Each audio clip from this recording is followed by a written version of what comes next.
Buenas tardes. Bueno, no necesito ponerme el micro, sí que me oís, ¿no? Están los bomberos ahí, no os preocupéis que no pasa nada en esta zona, que debe haber un problema en la calle Mantería. Aquí no tenemos que salir corriendo ni nada, ¿eh? Bueno, vamos a iniciar un poquitín desde el Ateneo Vecinal. Tenemos... Bueno, pues nos complace muchísimo el que esté aquí la Huerta Sin Puerta para hacernos una teatralización del libro. Lectura teatralizada. No lo he ensayado, no. Oye, tengo un problema. Del libro de Almudena Grande,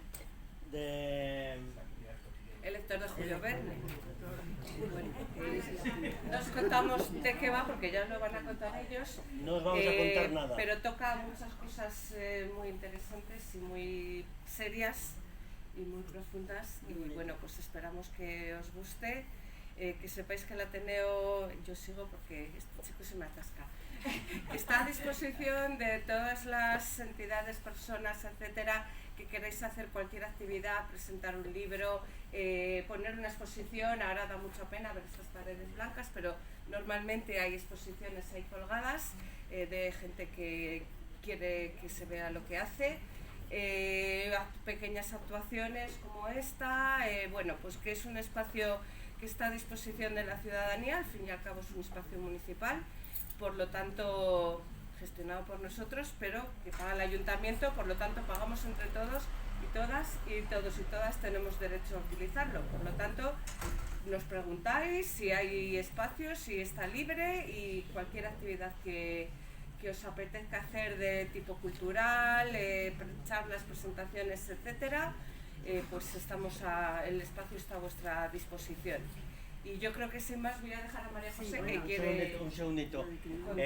Es importante lo de los móviles, que les pongamos en silencio. Y luego es importante también que no aplaudamos en la medida de que se va haciendo interpretación, sino al final. ¿De acuerdo? Son actos diferentes, pero no, para no interrumpir, no vamos a aplaudir entre acto y acto. Cuando acaben, se lo merecen, que se lo merecen, les damos un gran aplauso. Ya todos los aplausos juntos en uno. Bueno, yo estoy en los dos lados. Sabéis que pertenezco a la CIA de la Huerta Sin Puerta, pero también estoy muy vinculada a esta federación, a la Federación Vecinal. Y entonces yo lo que voy a decir ahora es que queremos dedicarle esta lectura a una persona muy querida que nos ha dejado hace poco tiempo, y que queremos dedicarle esta lectura en nombre de la Federación y en nombre también de la Compañía de la Huerta Sin Puerta a Jesús Santa. Tengo aquí unas palabras que escribí que voy a leer, ¿no? Un poco en su homenaje y en su recuerdo. Que en el cielo nunca deje de haber pájaros. Esta fue tu felicitación esta Navidad, Jesús. Ahora que te has ido, pienso que tú, con tus investigaciones, tu compromiso vecinal, tu lucha por divulgar la historia y el patrimonio de Valladolid, tu en junio la esgueva, tus libros, tu defensa del bien común, tu blog, tu defensa de la convivencia, tus palabras siempre certeras y amables, tu sabiduría, tu cercanía, tú has llenado el cielo de pájaros. Te hemos perdido como compañero y como amigo, pero ganamos el deseo y la voluntad de parecernos a ti. Buen vuelo, Jesús. Esta lectura va para ti.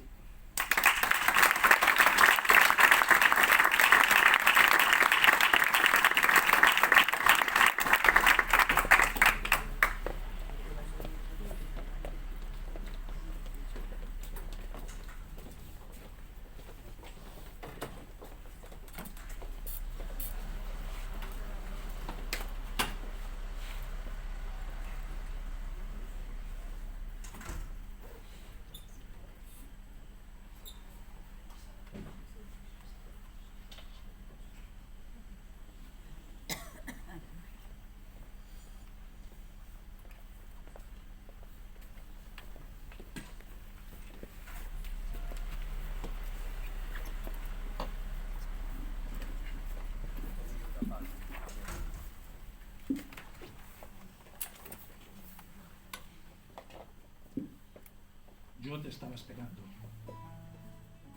Más allá del invierno, en el 58, de la letra sin pulso y el verano de mi primera carta, por los pasillos lentos y el examen, a través de los libros, de las tardes de fútbol, de la flor que no quiso convertirse en almohada, más allá del muchacho obligado a la luna, por debajo de todo lo que amé, yo te estaba esperando.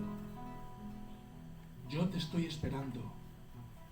Por detrás de las noches y las calles, de las hojas pisadas y de las obras públicas y de los comentarios de la gente, por encima de todo lo que soy, de algunos restaurantes a los que ya no vamos, más allá de la prisa que el tiempo que me huye, más cerca de la luz y de la tierra, yo te estoy esperando. Y seguiré esperando, como los amarillos del otoño, todavía palabra de amor ante el silencio, cuando la piel se apague, cuando el amor se abrace con la muerte y se pongan más serias nuestras fotografías sobre el acantilado del recuerdo, después que mi memoria se convierta en arena, por detrás de la última mentira, yo seguiré esperando.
Yo admiraba a Cencerro.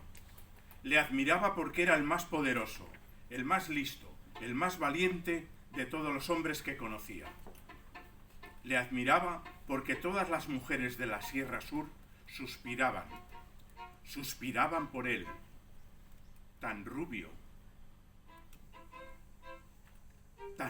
decían, tan guapo, tan fuerte. Le admiraba porque hacía lo que le daba la gana, porque entraba y salía de su casa, de su pueblo, del mío y de los demás, cuando le venía bien. Porque los guardias no podían con él, porque no podía el ejército, porque su cabeza era la más cara de toda la provincia de Jaén, y él, en lugar de achantarse, acusaba el incremento de su precio subiendo la cantidad de sus propinas. Esos billetes de 50, de 100 y hasta de 500 pesetas que firmaba con su nombre y que nunca aparecían, porque sus dueños los escondían para guardarlos como si fueran un tesoro, o se los vendían a alguien dispuesto a pagar más de lo que valían por la firma del más grande, la pesadilla de los civiles, la leyenda del monte. Así pagaba Cencerro. Y así pagaba. Así compensaba el sufrimiento, el acoso y las palizas que sufrían los suyos, las redadas y los golpes que soportaban sin despegar los labios o abriéndolos solamente para mentir, Sí, es él. Y al día siguiente, los periódicos de la capital traían en la portada la fotografía de un hombre muerto. Peligroso bandolero abatido a tiros por la Guardia Civil. Para que mi padre se desesperara, para que se desesperaran Romero y Sanchís, mientras el imbécil del teniente, que era malagueño y nunca había visto la cara de Tomás Villé en el cencerro, ni la de sus hermanos, ni la de su mujer, ni la de su hija Virtudes, que se disfrazaba de pastor para subir y bajar del monte cuando le daba la gana a ella, igual que su padre. El teniente, que se paseaba por Fuensanta sonriendo como un imbécil, como lo que era, porque todos los que sabían algo sabían que le habían vuelto a engañar y que el hombre del periódico no era cencerro, que aquel muerto ni siquiera se le parecía. Y no es que eso fuera muy gracioso, pero los parroquianos de Cuelloduro se partían de risa, mientras cantaban a dos voces la canción prohibida, aquella inocente melodía de letra tontorrona que estaba de moda en toda España, pero en la Sierra Sur era más subversiva que la internacional. A ver, a la de 3. 1, 2 y 3. Tengo una vaca lechera, no es una vaca cualquiera. La leche merengada, vaya vaca más salada, tolón, tolón, tolón, tolón. A veces ni siquiera les daba tiempo a acabar la segunda estrofa, la que había convertido aquella letra tan tonta en un arma, un himno, una canción de amor para un hombre legendario. Un cencerro le he comprado, a mi vaca le ha gustado. Se pasea por el prado, mata moscas con el rabo, tolón, tolón, tolón, tolón. El tiempo que tardaba un chivato en ir corriendo desde la taberna de Cuelloduro hasta la casa cuartel. La distancia más frecuente entre las carreras populares de Fuensanta de Martos no daba para más. Por eso, a aquellas alturas, el primero que se hubiera enterado, Michelín o Sanchís, Romero o mi padre, solía entrar en la taberna hecho una furia, con la mano sobre la culata de la pistola y los labios temblando de rabia. ¡Silencio! Con el rabo, tolón, tolón, tolón, tolón. He dicho que silencio, ¿no me habéis oído? Una vez, antes de subirse al monte, Enrique Fingenegocios llegó hasta el Tolón Tolón y Sanchís desenfundó la pistola para incrustar una bala en el techo de la taberna. Desde entonces, y aunque Cuelloduro se había negado a reparar lo que él llamaba la herida de guerra de su local, el oído de todos sus parroquianos había mejorado mucho. Esta canción está prohibida y lo sabéis de sobra. ¿Pero cómo va a estar prohibida? Si la ponen en la radio a todas horas. A mí la radio me toca mucho los cojones.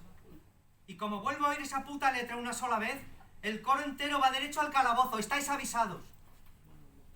Después, aunque se marchara andando de espaldas para no perderlos de vista, las sonrisas volvían a florecer discretamente en los labios que unos minutos más tarde empezarían a difundir por todo el pueblo aquella escena sombría y ridícula. Toda la benemérita en pie de guerra contra la vaca lechera. Aquella bobada musical que muchos fuensanteños seguirían silbando, tarareando y canturreando, solos o en compañía, mientras se reían a carcajadas, aunque solo fuera porque estaban hartos de llorar, y lo daban todo por bien empleado, mientras Cencerro estuviera vivo y en el monte, escupiendo desde arriba.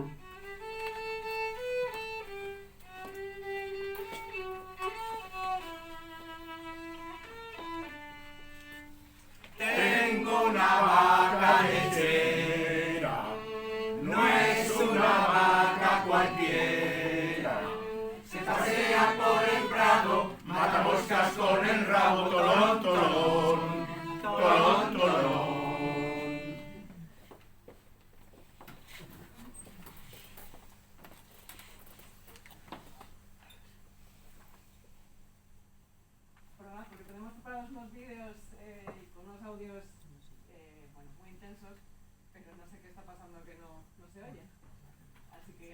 Disculpad.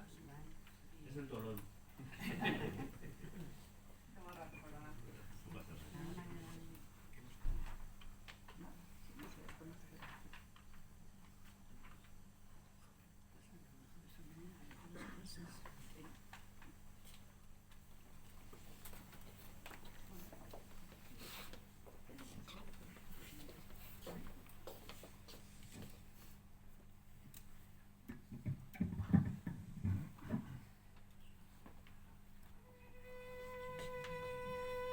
De aquella noche eterna y espantosa, recordaría después solo el final, que también fue malo, amargo, triste, pero no tanto como lo peor, porque las paredes de la casa cuartel no sabían guardar secretos, y en el silencio absoluto de las horas del miedo, las gargantas encogidas de terror, sus paredes delgadas, casi porosas, se empapaban de gritos, protestas afiladas, inútiles, y ruidos de cuerpos chocando contra las esquinas, y más gritos, voces conocidas que aún podían pronunciar frases con sentido, y luego solo alaridos.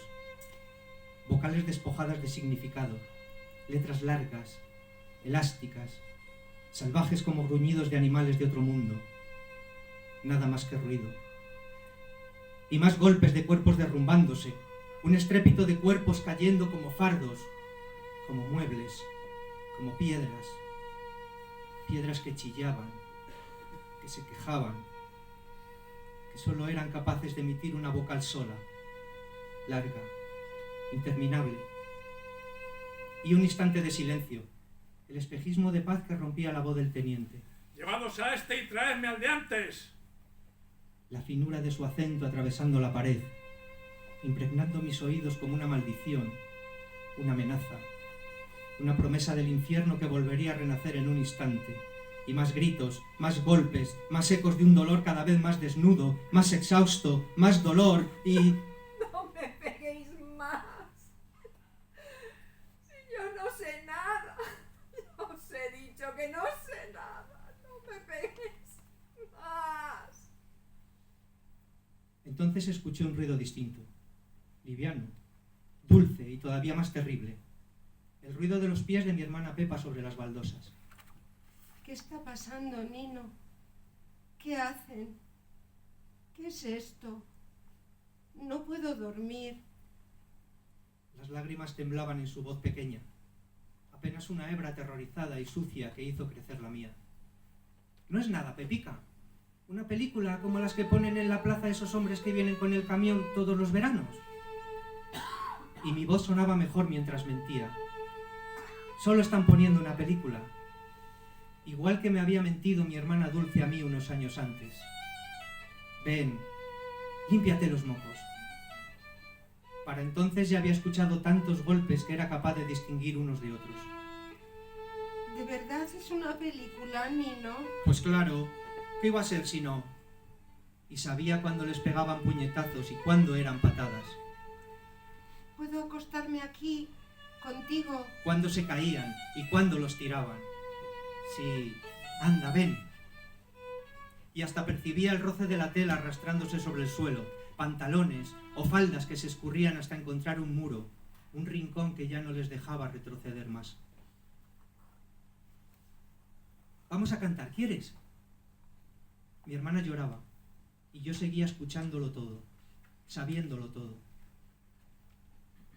Ahora que vamos despacio. Y era imposible, porque los calabozos no estaban lejos, pero había paredes, puertas cerradas. Ahora que vamos despacio. Y ya no sabía lo que oía y lo que me imaginaba. Vamos a contar mentiras, tralará.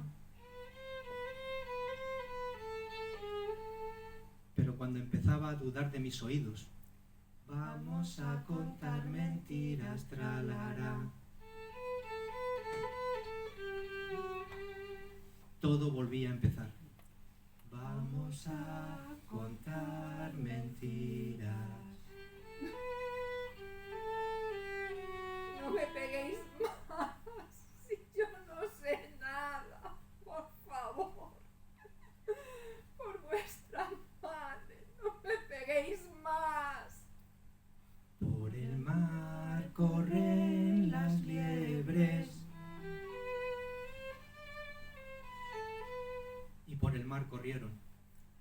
por el monte las sardinas, tralará.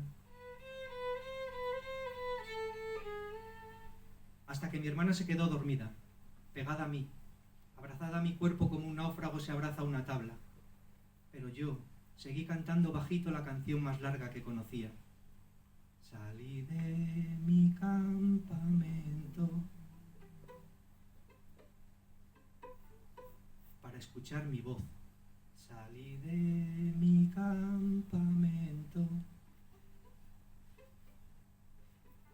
y no la de mi padre, con hambre de 6 semanas. ¿Y tú qué te crees?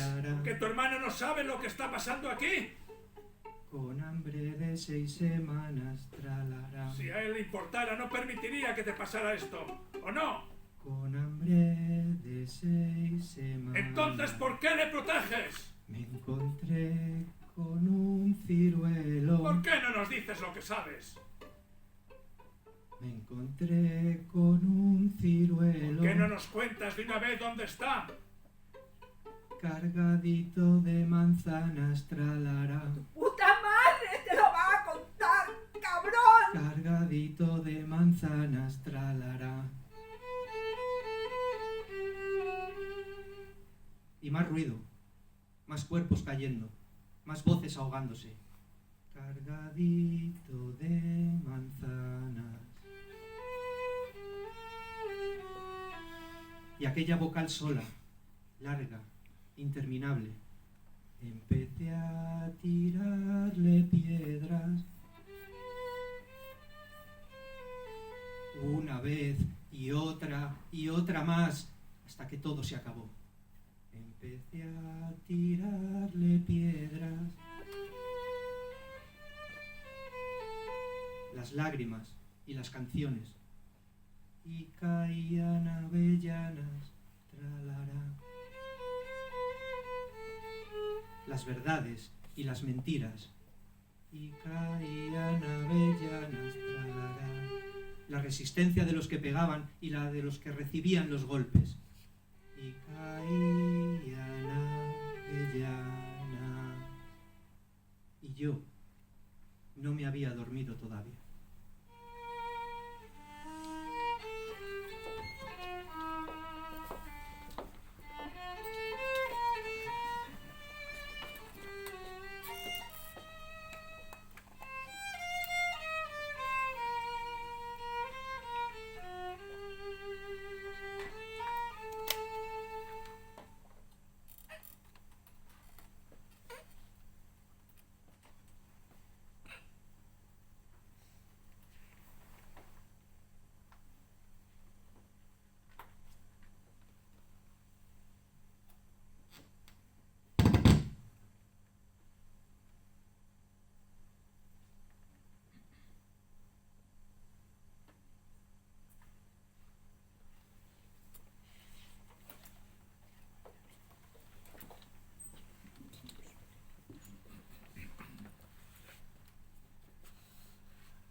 No se podía vivir así, pero había que vivir, y se vivía. Los hombres madrugaban para trabajar en el campo, las mujeres despertaban a sus hijos, los lavaban, los vestían, los peinaban, les obligaban a terminarse la leche cuando había leche, y los mandaban a la escuela después.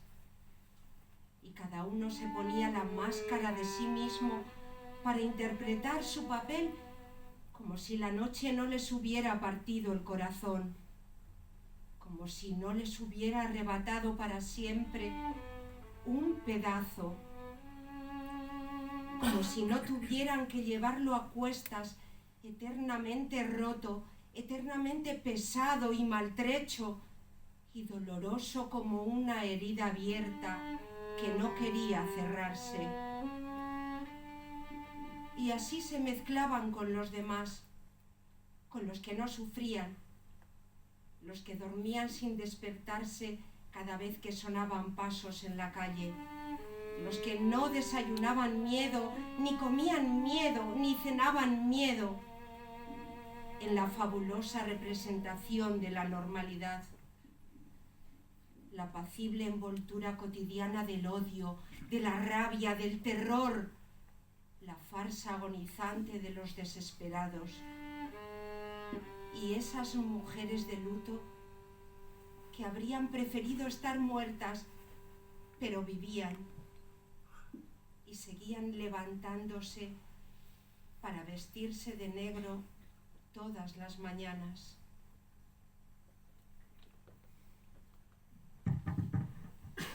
No se podía vivir así. No se podía vivir así.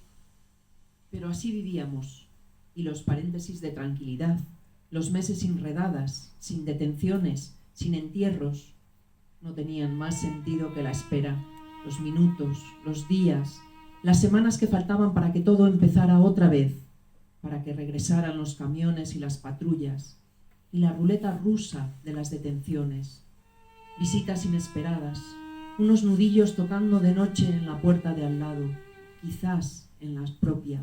Y nos llevamos a su marido a declarar, señora.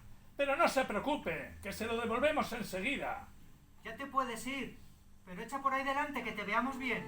Y los tiros de madrugada. Porque su marido intentó escapar, señora. Salió corriendo y no nos dejó otra salida que disparar sobre él. Siempre las mismas palabras, los mismos verbos, los mismos adjetivos, la repugnante sintaxis burocrática del terror, el comedido vocabulario de los falsos pésames, la cortesía templada de los asesinos, las ropas teñidas de oscuro que retornarían sin falta a los balcones antes o después, mientras durara aquella guerra que nunca se iba a acabar, porque nadie pensaba todavía en rendirse, por más que don Eusebio se empeñara en contar en voz alta los años de paz en algunas señas señaladas.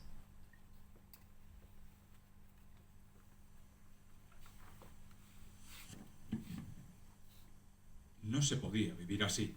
No se podía vivir así. No se podía vivir así. Y sin embargo, hasta aquella torpe simulación de la vida tenía sus reglas, riesgos y certezas bien delimitados. Espacios seguros pactados de antemano, como esas paredes en las que los niños podíamos poner una mano y gritar ¡Salvo! Cuando jugábamos a pillarnos los unos a los otros. En las horas del día estábamos a salvo. Mientras el sol viajase por el cielo, a nadie le podía pasar nada más grave que perder un rollo de pleita o una cesta de huevos, pesadillas pequeñas, diurnas, que no disputaban a la noche el monopolio del miedo y del dolor. Por eso, aquella tarde, en la oficina del cuartel, cuando Sanchís se desabrochó el cinturón y acercó su cara a la de Filo hasta que sus narices casi se rozaron, sentí un miedo desconocido, un escalofrío distinto a los que me estremecían de noche en mi cama y aún más intenso. Porque lo que estaba viendo no podía estar pasando, no mientras la luz del sol entrara por la ventana, mientras las ventanas estuvieran abiertas de par en par, mientras respiráramos a través de ellas el aroma manso y templado del campo en una precoz tarde de primavera. Aquello no podía estar pasando, era imposible, y por eso temí que además, y sobre todo, fuera peor. No se podía vivir así. No se podía vivir así. No se podía vivir así. No se podía vivir así. No se podía vivir así.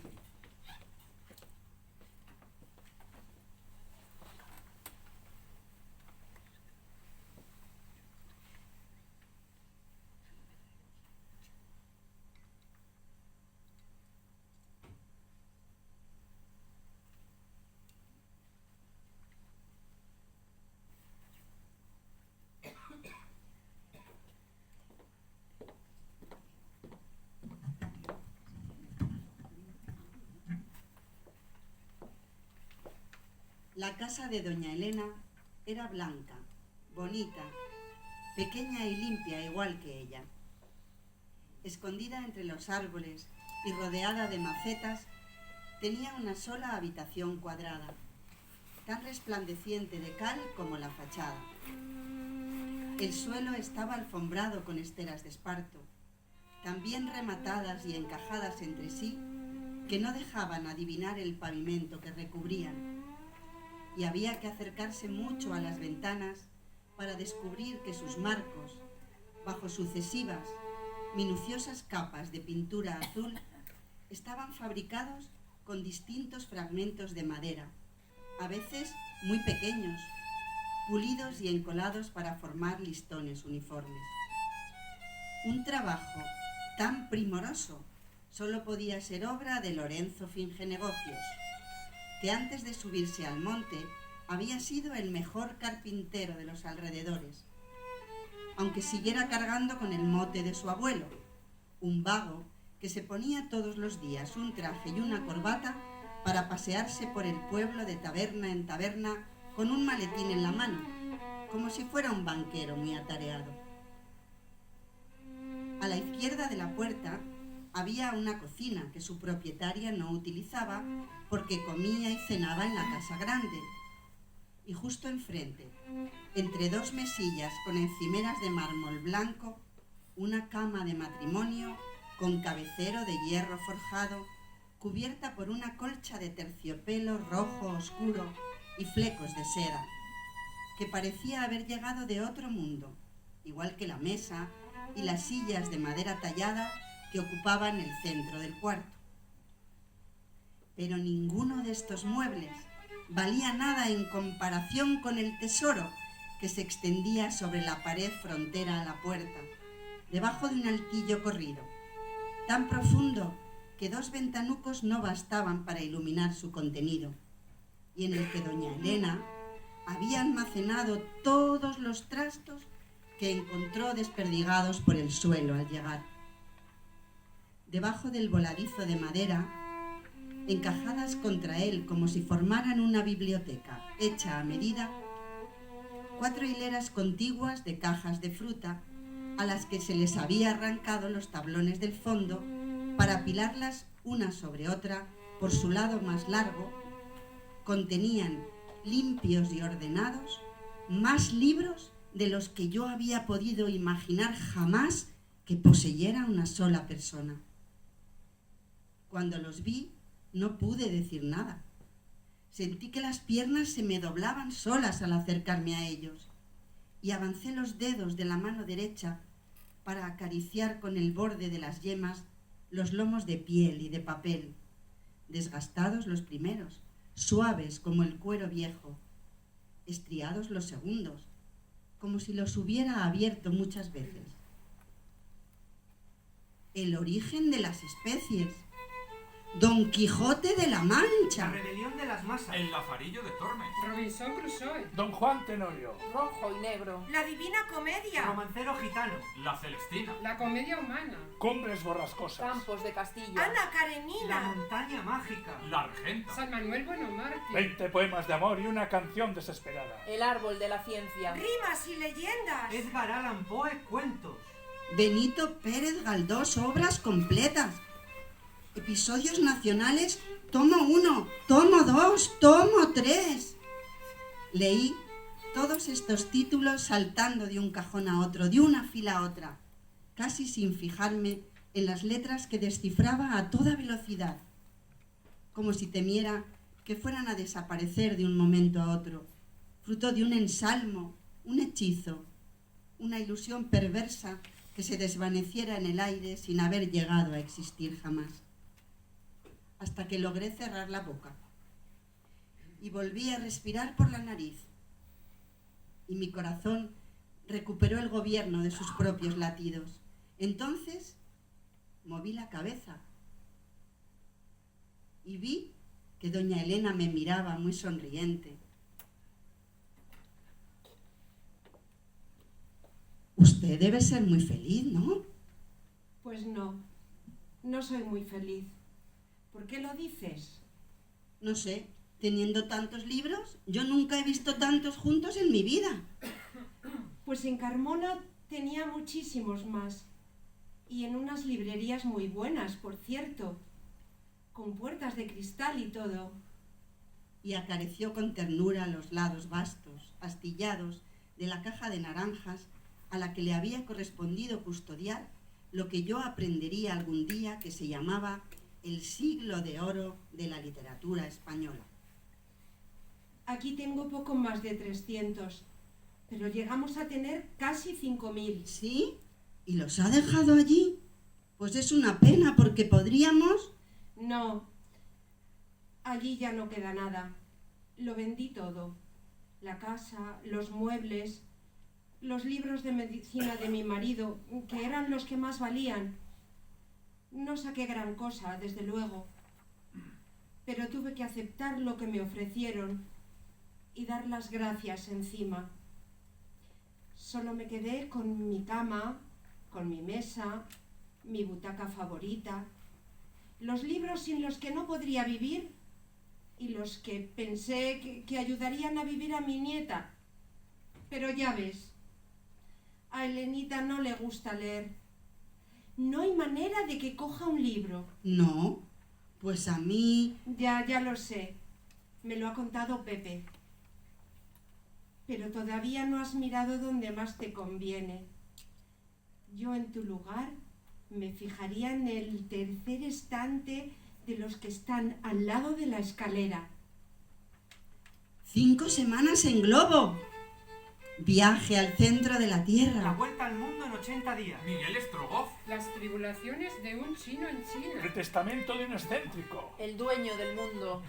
Los 2 tomos de La isla misteriosa, que yo ya había leído, y 20.000 leguas de viaje submarino en la misma edición, forrada en tela y con una ilustración a color pegada en la portada, mucho más bonita que la mía. No sé qué decir, es increíble. No, es una colección, nada más. A mí también me gustaba mucho Verne, de jovencita. Y lo sigo leyendo de vez en cuando, no creas. Aunque me sé de memoria casi todas las novelas. Así que puedes coger la que tú quieras. ¿De verdad? Claro. Ahora nos vamos a ver mucho, ¿no? Cuando la termines, me la devuelves y te llevas otra. Porque me puedo fiar de ti, ¿verdad? Los hijos del Capitán Grant la presté el año pasado y todavía no me la han devuelto. Cuando escuché su último comentario, me dije que no tenía tiempo para pensar en eso. Y después de mucho dudar, decidí empezar por el principio.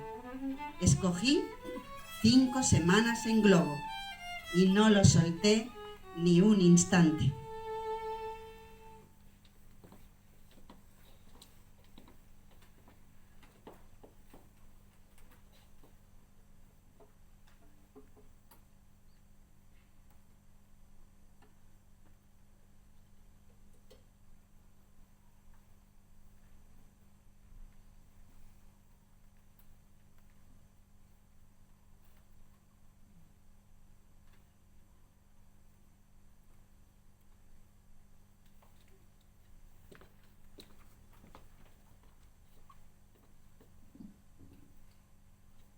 Entonces se echó a reír.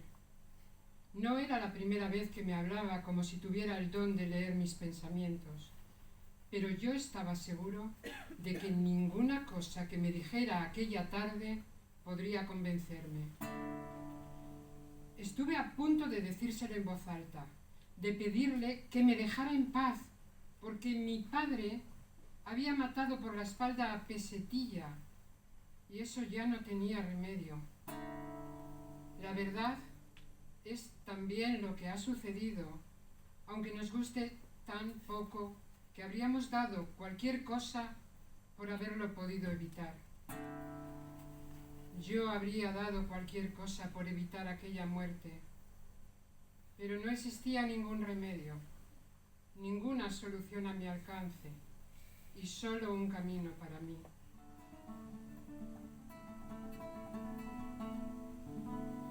Tenía que aprender a pensar, a hablar, a llamar a las cosas con otros nombres. Tenía que aprender que un guardia civil llamado Antonino Pérez se había limitado a aplicar la ley de fugas a un delincuente que pretendía escapar y que su hijo, Elías, se había fugado al monte después de faltarle al respeto al maestro porque no era más que otro delincuente. Tenía que aprender que eran delincuentes las mujeres que vendían huevos de recoba, delincuentes las que los compraban, y delincuentes los vecinos que cogían esparto en el monte, los que hacían pleita, los que traficaban con ellas sabiendo que estaba prohibido.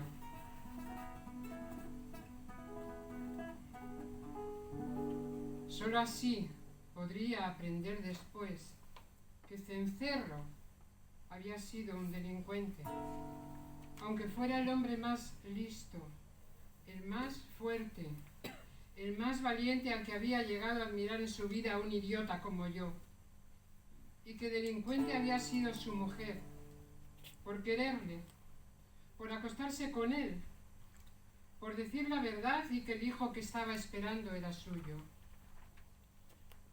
Delincuentes eran sus amigos, sus hermanos, sus vecinos, por ampararle.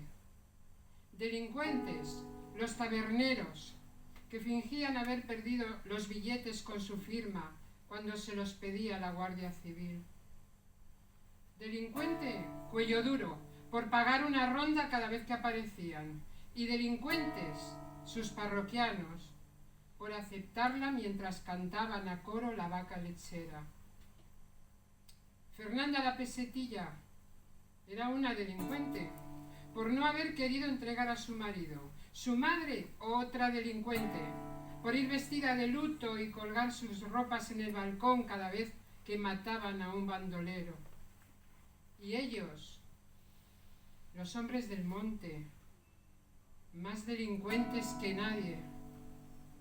Delincuentes hasta cuando un requeté bailaba encima de sus cadáveres.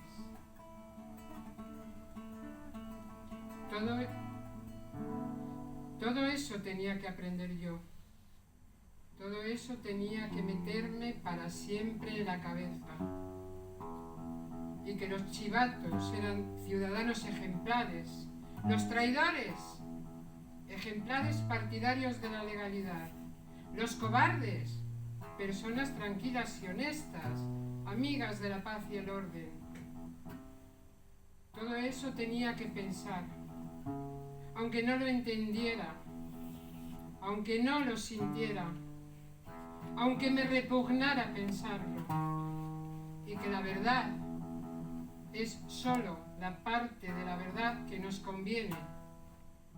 Y como ningún libro iba a querer enseñarme esa clase de cosas, también tendría que dejar de leer.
Eso fue lo que sentí, que el portugués había dado un rodeo larguísimo para llegar a la misma conclusión que a mí me había partido por la mitad en un instante, que me había contado historias que yo habría debido saber y nadie me había querido contar, solo para llevarme a un callejón sin salida, un punto sin retorno, un pozo oscuro y hondo, de paredes lisas, desnudas, sin asideros a los que apoyarse para trepar hacia la luz. Y ahora entendía mejor algunas cosas, desde luego. Entendía por qué mi madre se empeñaba en proteger a Elías a su manera. Entendía por qué mi padre había vuelto a casa llorando aquella noche. y por qué ella había tardado tantos años en llevarnos a su pueblo. ¿Por qué él no nos había llevado nunca? ¿Por qué mis primos de Almería me habían robado los zapatos?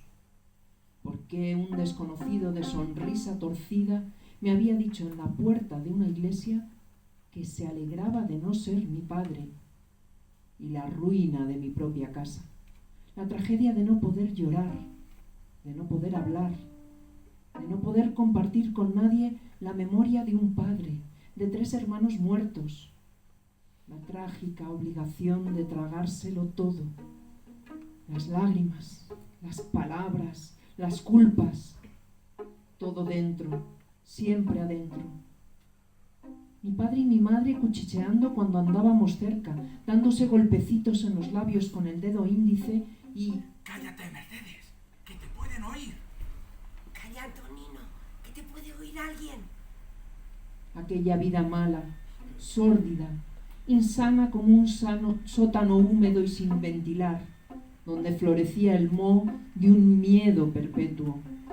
Un grumo polvoriento y gris tan espeso como si fuera sólido, que taponaba su boca para que los secretos perforaran su garganta, su estómago, sus intestinos, porque las palabras que no se dicen hieren, golpean, pinchan, queman, destruyen los tejidos del cuerpo y del espíritu. Pero eso no cambiaba nada. Yo podía aceptar la versión del portugués, podía incluso agradecérsela, comprender a mi padre y hasta compadecerle, convencerme de que había matado a un hombre desarmado por la espalda en defensa propia, de que lo había hecho por él y por nosotros, por su supervivencia, por nuestro bienestar. Pero en España nadie podía escoger su propia vida. Él mismo lo había dicho, y esa había sido mi apuesta, ese mi error, esa mi tragedia.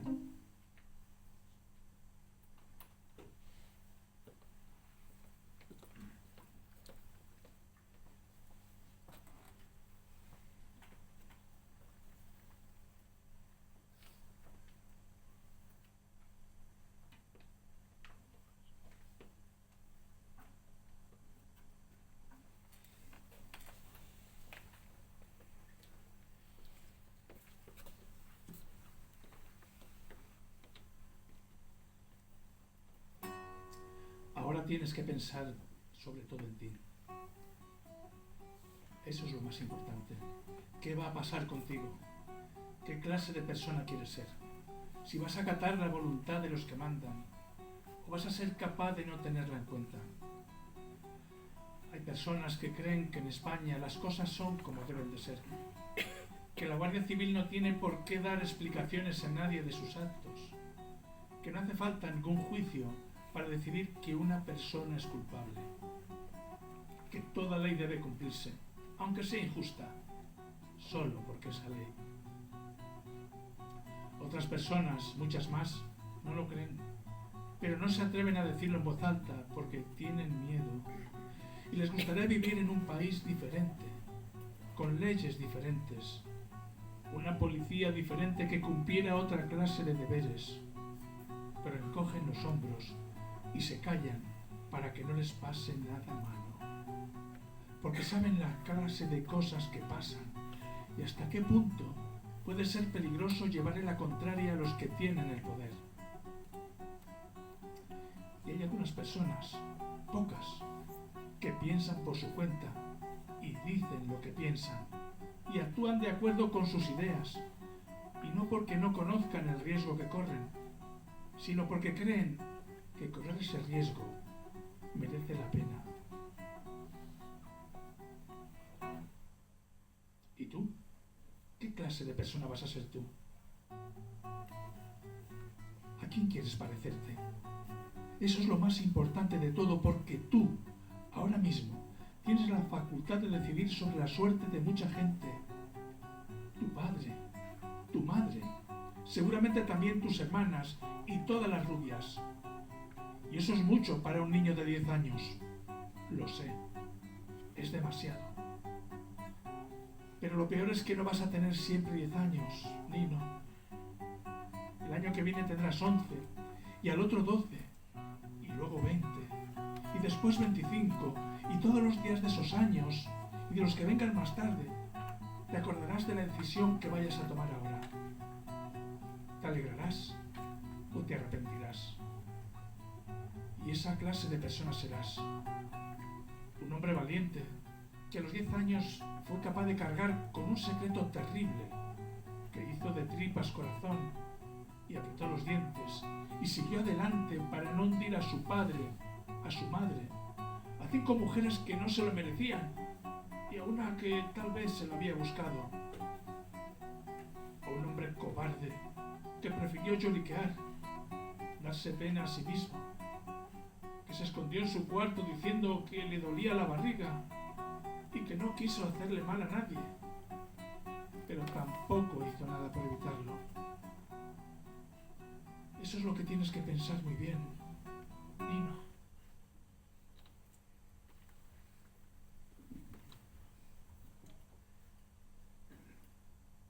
Pepe el portugués volvió a abrazarme y yo me abandoné a su abrazo y lloré. Lloré un rato muy largo, sin preguntarme por qué, por quién lloraba, sabiendo, sin embargo, que lloraba por mí y por mi padre, por mi madre, que nunca más iba a volver a Almería, y por mi padre, por mi abuelo Manuel el Carajita, y por mi padre, por Fernando el Pesetilla y por mi padre, por los tíos a quienes no había llegado a conocer y por mi padre, por mi padre, por mi padre, por mi padre, que era un asesino y un hombre bueno, un asesino y un buen hombre, un asesino y un desgraciado, un asesino y su propia víctima, un asesino y ni rastro de aquel hombre feliz que sonreía en la vieja fotografía en blanco y negro de los buenos tiempos que ya nunca volverían.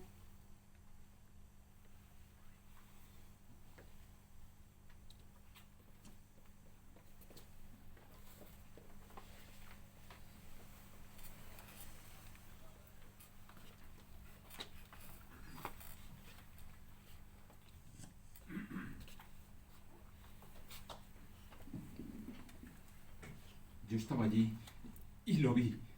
Lo vi y no lo entendí. Lo vi y no me lo creí. Te lo juro, Antonino, que estaba allí delante y no me pude creer lo que había visto. Que lo que acababa de pasar fuera verdad. Que al principio había pensado que era una trampa, que había otro hombre.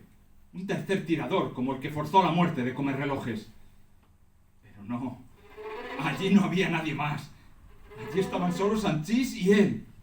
Sanchís todavía con la pistola en la mano, moviéndola muy despacio hacia su compañero, porque había sido él, Antonino, él había disparado.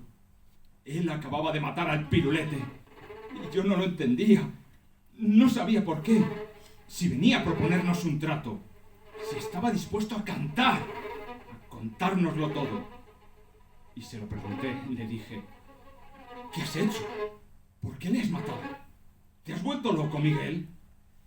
Pero Miguel Sanchís, el ángel de las mujeres, el sargento de la Guardia Civil, hijo de Guardia Civil, nieto de Guardia Civil, hermano, primo y sobrino de guardias civiles, que acababa de matar al Pirulete, no estaba loco.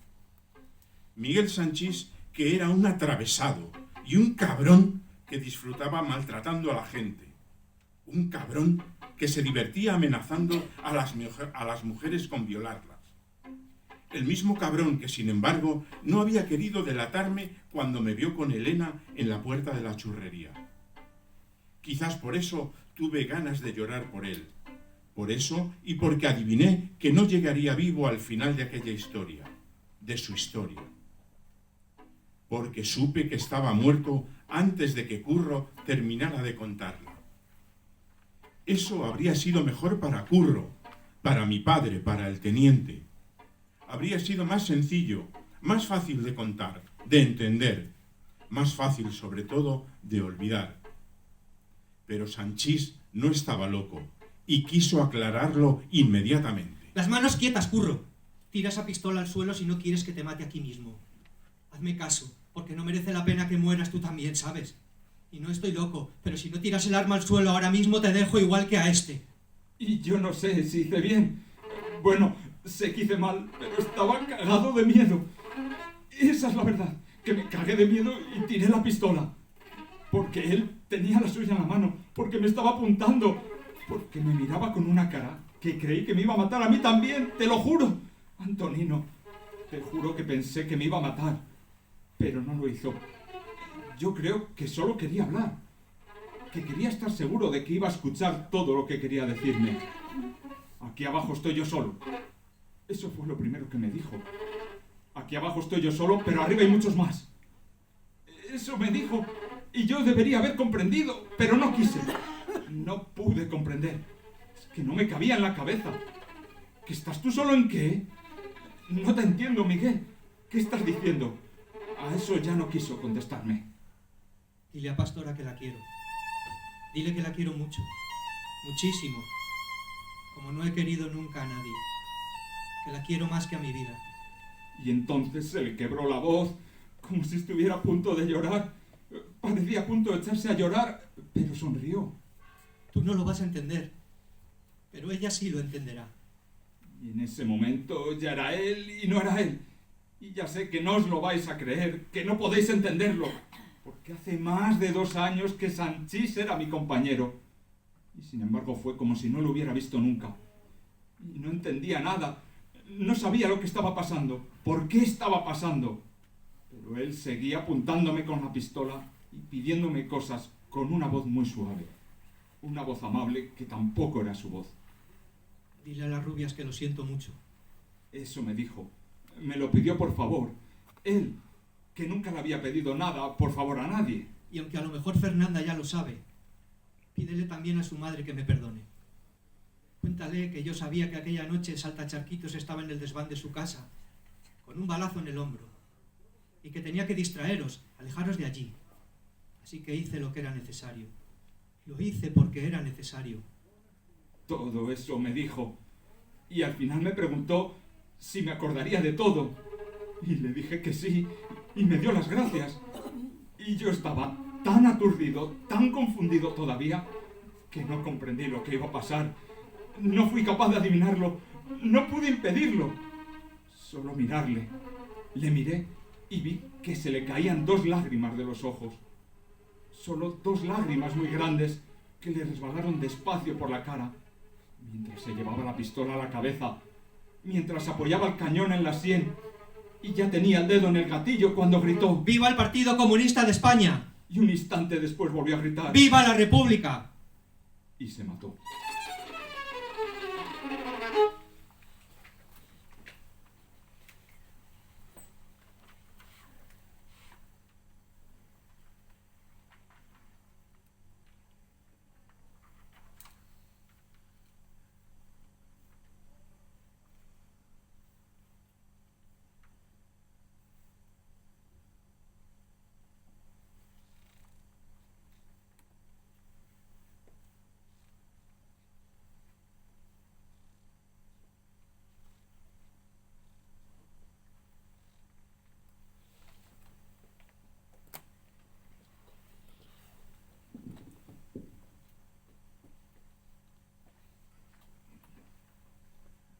Pepe el portugués se marchaba. Me dejaba solo, huérfano con padre y madre, huérfano de río, de monte, de tardes perezosas y baños en las pozas, de meriendas memorables y conversaciones íntimas, tontas o trascendentales. Se marchaba y era la persona más importante de mi vida. Un amor más fuerte que el amor, pero se marchaba. Y sin embargo se quedaba en mí, porque yo sería otro niño si no le hubiera conocido a los 9 años, cuando solo era un canijo al que nunca le había pasado nada más importante que ver el mar, haberse quitado los zapatos, para que sus primos se lo robaran mientras jugaba al fútbol en la playa. Él me había convertido en alguien distinto, en alguien mejor. Me había enseñado qué clase de hombre quería llegar a ser, a quién me gustaría parecerme. En aquel momento, la vida sin él me pareció tan imposible que comprendí que yo también me marcharía, que algún día me iría de Fuensanta de Martos para aplicar lejos del río, de ese monte que se había quedado desnudo, vacío y yermo, todos los trucos de hombre solo que el portugués me había enseñado. Porque Pepe se marchaba, era verdad, y yo sabía por qué. Y aunque no quisiera ni pensarlo, llevaba meses esperando su partida. Aquí ya no tienes nada que hacer, es eso, ¿no? Justo, eso es lo que pasa. Porque viniste a sacar al primer cencerro, viniste a enlazar con Sanchís, a organizar aquella huida que no salió bien, y te quedaste para ayudar a los que seguían arriba, para encargarte de las muertes de Comerrelojes y de Pilatos, para supervisar el trabajo de la imprenta, para escribir los textos, consultando esos libros que tienes tan bien escondidos, para que el segundo cencerro lograra terminar lo que apenas llegó a empezar el primero. Para eso viniste y por eso te vas, porque tu trabajo ha terminado, porque el monte está vacío y aquí ya no haces falta. No necesitaba hablar para que me entendiera, y él tampoco necesitó palabras para darme la razón. Los dos nos levantamos a la vez, y no sé cuál fue el primero en abrazar al otro, solo que los dos nos abrazamos con la misma fuerza, y que yo estaba llorando. Él no. Acabará siendo más alto que yo, canijo. Te voy a echar mucho de menos, Pepe. Y yo a ti, camarada, y yo a ti.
Como el cuerpo de un hombre derrotado en la nieve,